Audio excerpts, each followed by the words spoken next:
Welcome sa Dries TV. Kung interesado ka sa ganitong news, huwag kalimutang isubscribe ang ating YouTube channel. Maraming salamat! Welcome back again sa ating YouTube channel mga kakimpaw, and sa update natin ito, ang pag-uusapan natin ay tungkol sa mga importanteng kaganapan kina Kim and syempre kay Paolo Avellino. Pero bago po ang lahat, maraming salamat sa inyong patuloy na pag-support at pagsubaybay sa mga daily update natin. Kaya naman bilang pasalamat, narito po ang isang napili kong komento patungkol po ito sa naging previous update. Mula ito kay Ginang Kitty Bells. Sabi niya, grabe si Kimi, ibang klase pag birthday niya. Walang palyayan sa lahat ng mga nangyayari sa ating bansa at anumang sakuna, laging di nagpapabaya si Kim. Dapat government officials ang tularan si Kim serbisyo na walang kapalit, kundi pagmamahal sa kapwa. Kaya lalong blessed kasi binabalik din sa kanya. She's a woman with a golden heart, isa sa mga karakter na minahal ni Paolo sa kanya. Correct, Ginang Kitty Bells. Tama po kayo sa inyong mga sinabi. Dapat talaga mga kakimpaw, si Kim Chu ang tinutularan ng mga public officials natin. 'Di ba? Yung mga politiko dyan, mga kakimpaw, na talaga namang bago magpaabot ng tulong, sobrang dami pang cheche-boreche bago makuha po yung paayuda. Si Kim Chu, stamp lang ang ipapakita, bigay agad ng mga food pack. Tapos may papultang pa, no? Sobrang generous mga kakimpaw. Tunay na may golden heart si Kim Chu.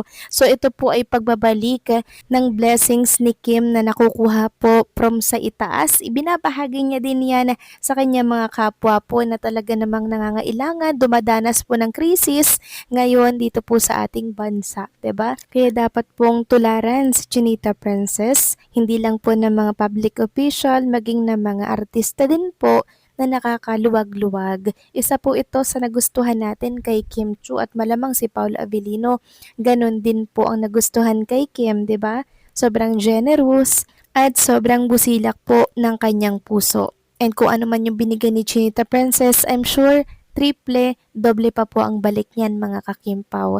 Kaya lubos pong pasasalamat ko kay Kim na lagi pong nakasuporta sa mga nangangailangan. So maraming salamat po sa komento, Kitty Bells. God bless po at mabuhay kayo. So ito na nga, pag-usapan na natin ang mga balita po na nakalap natin sa gabing ito. At unahin na nga nating pag-usapan ang tungkol dito sa continue po na pagtulong ni Chinita Princess sa mga driver na apektado po ng krisis sa ating bansa. So alam nyo ba mga kakimpaw, after po ng It's Showtime ngayong hapon, balik na naman po sa pamimigay ng ayuda si Chinita Princess. And kung kanina nasa Shell po siya na station po ng gas, ngayon naman nasa Petro naman po for third spot. Hindi lang pala first spot, second spot, third spot, and counting mga kakimpaw. Grabe no? Talagang pinatapos niya lamang po yung It's Showtime. Tapos rekta na agad siya sa pamimigay at pamumudmod po ng mga blessings sa mga driver. At alam nyo ba mga kakimpaw, meron po akong nakitang picture, binahagi po ito sa TikTok tapos shinare naman dito po sa X. So nakita ko po yung laman mga kakimpaw ng color pink na eco bag na pinabigay ni Chinita Princess. Meron po diyang isang paketeng greatest white, great taste white. Tapos meron pong siguro mga 2 or 3 kilong bigas po ito. Tapos meron pong mga delata ng sardinas. Tapos isang pakete po ng Lucky Me. So ang worth nito ay parang nasa 500 plus ata mga kakimpaw. Sabi nga po ni Apple, grabe si Kim Oy, tag 500 each. PJD ang panggas, 150 stub ang gi-distribute per gasoline station. As of now, ikatulo na ng gas station ilang adtuan. Hurot akong bilib Kim, deserve na mo nga suportaan, proud jud ko na mapani mo.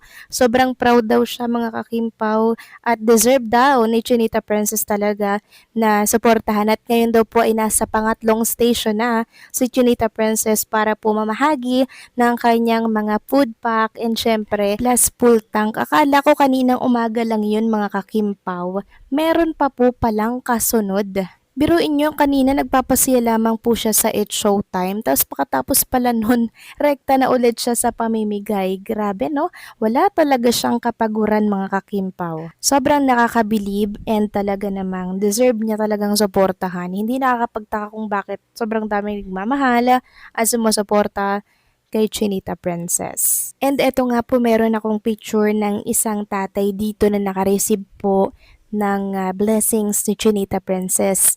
So, pre-gasoline, tapos meron po siyang food from Chowking, which is yung in-endorso ni Kim Cho, tapos yung food pack. So, bali tatlo mga kakimpaw, no? Grabe, nakakatuwa talaga si Chinita Princess. At marami na naman pong mga netizen ang talagang humanga po sa kanya. Hindi lang po mga fans kundi mga casual netizen, sobrang believe kay Chinita Princess. Samantalang next topic naman, pag-usapan naman natin mga kakimpaw, ang tungkol dito sa mangyayari po bukas, April 22, 2026. So kaya po pala si Kim Chu ay full-time and talaga namang binubuhos ang oras sa pagtulong mga kakimpaw dahil aalis na po pala sila bukas ni Paulo Abilino. So bukas po yung schedule ng flight nila mga kakimpaw para po sa world tour nila. Bukas ang alis po nila mga kakimpaw. And marami na nga pong mga Kimpaw fans ang nagpaabot po ng greetings na safe flight, safe trip daw kay Kim and Paolo.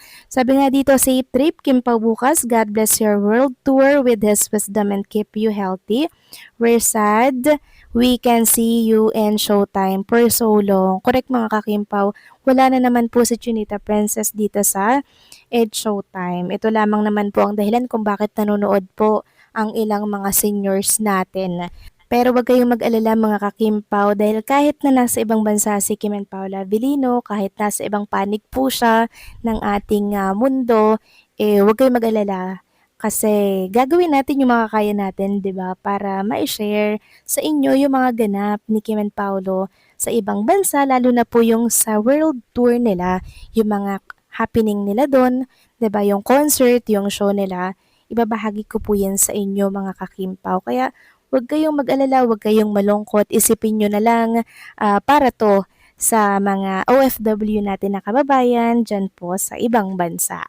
And also, ipag-pray na lang din natin si Kim and Paolo Avellino, yung safety nila, yung guidance po ng nasa itaas, yan lagi yung ipag-pray natin sa kanila. Dahil naniniwala ako mga kakimpaw na kung sama-sama po natin na ipag-pray at ipagdarasal ang safety ni Kim and Paolo Avellino, ay mas malakas ang tsansa na mas marinig tayo agad-agad ng Diyos na lumikha. Kaya naman, safe travel, Kim and Paolo. So, paano mga kakimpaw, hanggang dito na lamang po ang update natin at maraming salamat po sa patuloy na pagsuporta.